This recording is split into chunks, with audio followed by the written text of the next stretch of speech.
Siya nga pala guys, ang pag-usapan natin sa video na ito ay magluluto tayo ng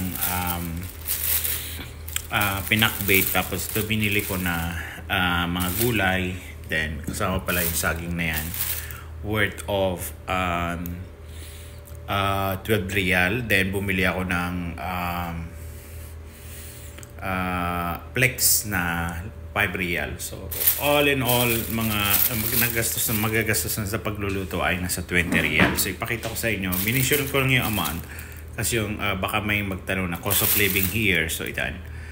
So hiwa-hiwain ko muna, then ipakita ko sa inyo mamaya yung output. Guys, yung mga sahog natin nahiwa ko na. So very explanatory yung dito, din kalabasa, ampalaya. Ayan. So mag-start na ako, nagpainit na ako doon ng kawali. And by the way, may ito na pala. Ayan, 5.50. Nasa times mo lang yan ng 14, nasa 60 atau 70 yan sa Pilipinas. Ito, nagpapainit na ako ng kawali. Yan, mainit na, lagyan na natin ng mantika. Ilalagay ko na guys ito sa kawali kasi walang tagawak sa camera. So ilalagay ko na lang din pagkalagay ko. Saan ako na ipakita sa inyo. So yan guys, kailangan natin bilisan kasi masusunog na. So ilalagay ko na rin guys yung tonan. Lagyan natin ng konting tubig. Ayan, para malumambo. Ay, baka sumobra na. Nilagyan natin ng konti pero sumobra. Lagyan natin ng tuyo. Then patis. Para pang palaano niya.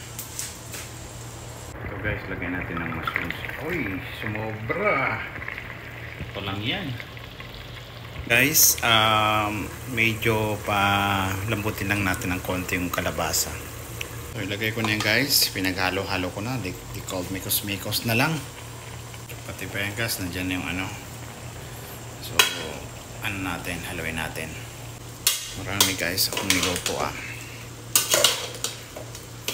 Ayan, sakto lang pala yung tubig niya at saka yung ano ko.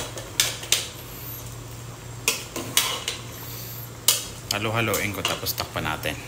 So ito guys, luto na yung ating pinakbait. So switch off na natin para hindi masyadong malanta. Ayan, ready to eat na. So thank you.